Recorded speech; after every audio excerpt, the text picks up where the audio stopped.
Hi, Dr. Paul Haider here. This last week, I've had a lot of people come to me. One particular lady who has been in fear mode for like 20 years, and because of some event that happened in her life, and now she has a little child, and she's in such fear that she's now teaching her child to be fearful also. And she's afraid to go outside, even though she lives in one of the safest countries in the world. And nobody would ever hurt her in any way, shape, or form, or her child. This is just one amazing place to live. Also, I happened to connect with another man, and he's totally fearful of, flying. And that way, he's kind of stuck on the ground. He can't go anywhere and go any of these particular wonderful places he would like to go because he has this amazing fear deep down inside. And interestingly, in Chinese medicine, it also talks about fear creating kidney disease and liver disease also. So, he has kidney disease. So, very interesting.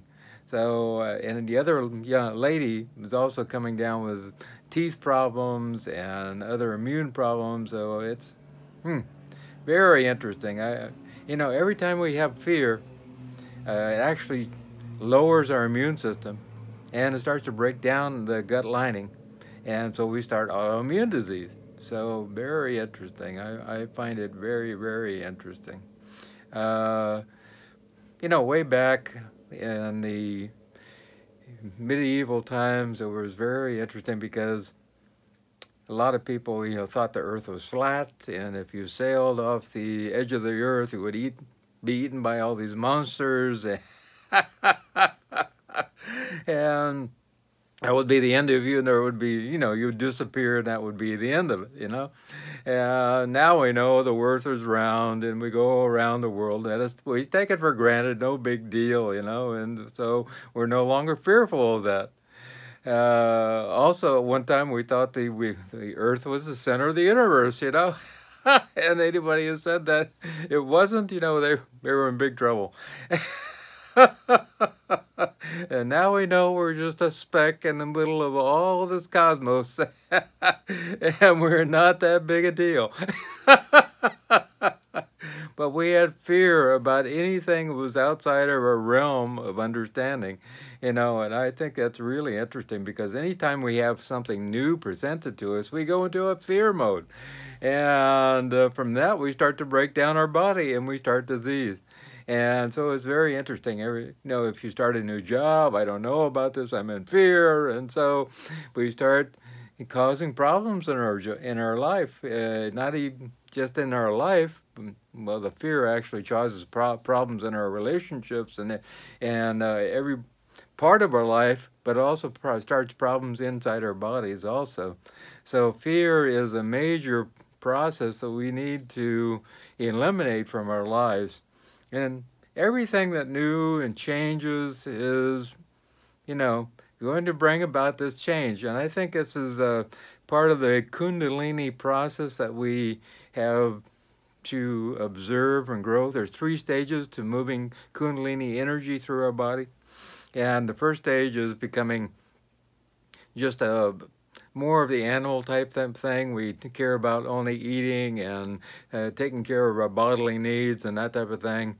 And so we're just in the material mode, And the second mode is taking care of our emotional needs and dealing with our past and getting rid of all our emotional baggage and working through all of that.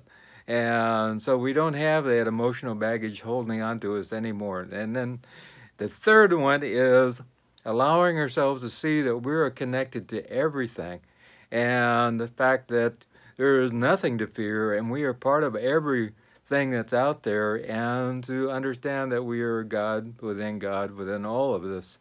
And we raise our vibration to that level where we're beyond all that is understandable, and we are outside the laws of physics, and we become, people like Jesus, Buddha, Muhammad, Krishna, all these different ones, and we they don't have fear. There's no doubt about it.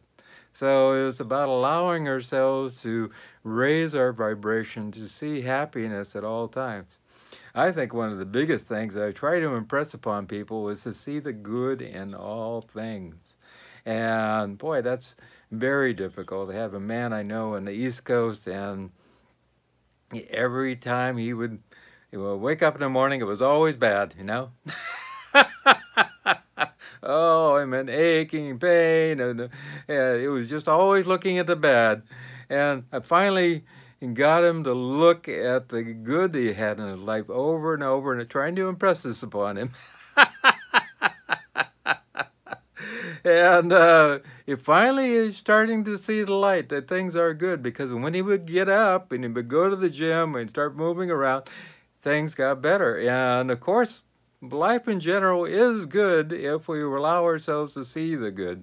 And we can help those who are suffering. And this man actually goes out and helps little kids who and does counseling for teenagers and little kids, and also works for suicide prevention, and on and on and on. And he does a lot of great things, actually.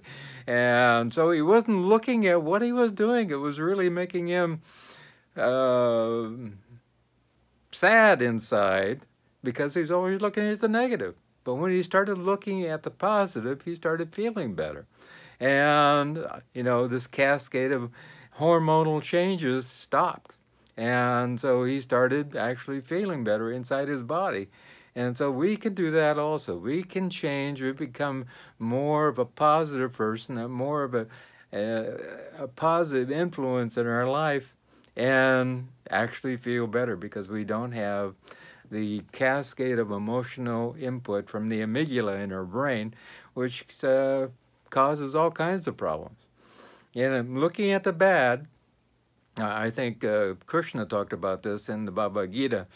He said, you know, he's talking to Arjuna, and then he said, well, you know, my relatives are over there, and we're going to have to go to war. I don't want to do this, you know. And Krishna said, you know, you have to play your part. Do what you got to do. You know what I mean? Yeah. If you don't do it, you're going to lose anyway, so you might as well play your part and be happy about what's going to happen.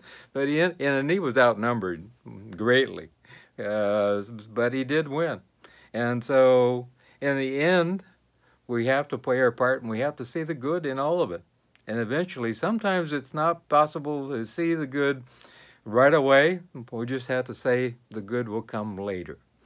And maybe it'll be 5 years from now, or 10 years from now, or 20 years from now. But we have to be able to allow ourselves to see the good. And I think a lot of this boils down to creating stress in their life. I've seen more people with anxiety than I've ever seen ever before. In fact, I have a whole bunch of people on YouTube here lately just getting a hold of me about the stress and anxiety that they have. And it's all created. You know, I think it's really important to stop going online, playing with your phone, going on the computer, and sitting there all day looking at the bad stuff in the world. And it's really, really, really not good. You're going to be so stressed out to the max that you really are not going to be happy, and you're going to have a lot of anxiety and a lot of stress, and it's going to start bringing disease in your direction. So put that thing away. Put that smartphone away. Put that computer away. You know, I use it as a tool to help people. But throughout the day, I don't look at it except to answer people and talk to people. I talk to people. I talked to people on the phone this morning already. And I texted a lot of people this morning back who had questions this morning. And so I think it's important to use it as a tool and not to make it part of your life. And some people with phones that are connected to their head or their hip, you know. And they can't let go of that thing, and it's really not good. So we have to allow ourselves to change our way of being. Get out in nature. You know, put that thing away. Have a electronic break and put that thing away, and don't see the concentrated bad of the world on a regular basis. You know, most people are having a vitamin D deficiency. You know that? That's a big deal. You know why that is? Because we don't go outside. We're inside playing these things, you know, and it's not good. We actually feel better getting out in the sun. Actually, sun comes into our eyes, goes into our brain, starts serotonin and dopamine in our brain, and we feel better. And if we get outside, I know a man who actually he's 63 now, I'm 65, and he looks like he's 26, and that man lives outside all the time, and he is never sad, never depressed, and he works all the time, and he is on a diet like mine, and I am impressed. I'm telling you, he is in great shape. I'm really great shape, and I think it has to do with living outside all the time also, and I think it's really is something we've gotten away from completely. We need to change our way of living. We got to go to a simpler way of living and break free of all this electronic stuff that we got going on. You know, fear is an interesting animal. We created ourselves. It's not something that is automatic. Some things are built into our brain, like snakes. A lot of people are afraid of snakes in general. Spiders, things like that, because that's built into our ability to save ourselves. But most other things are not.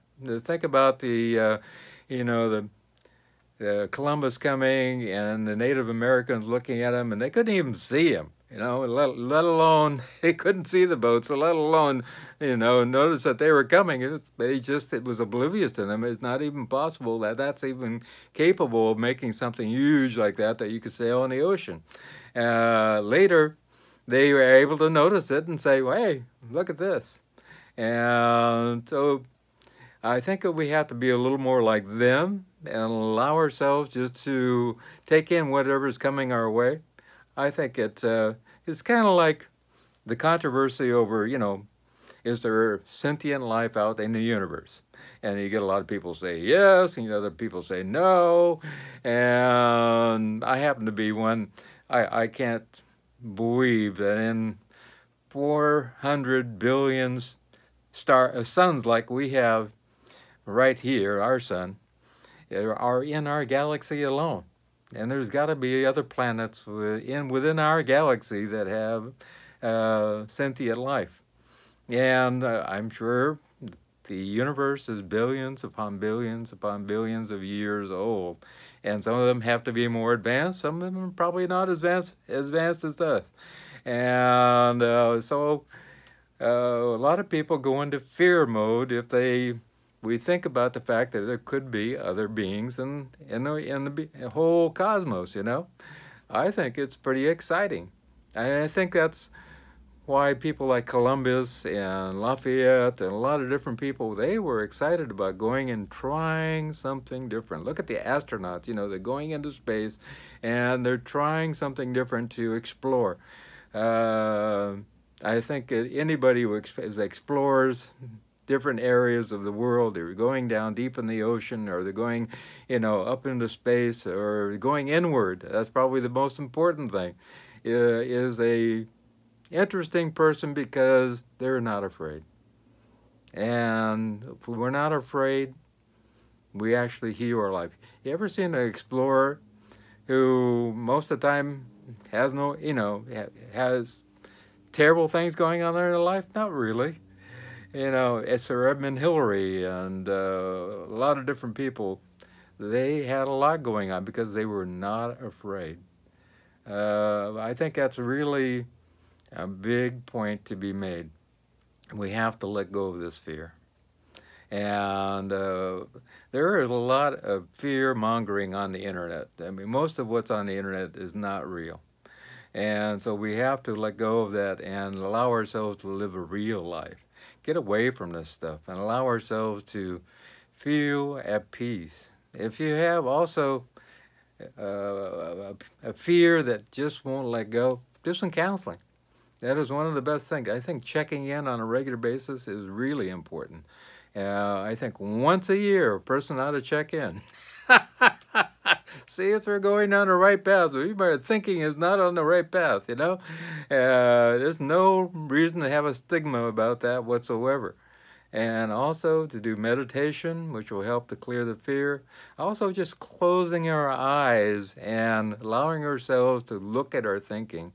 You know, here's a thought. That's fearful. Just be with it for a minute.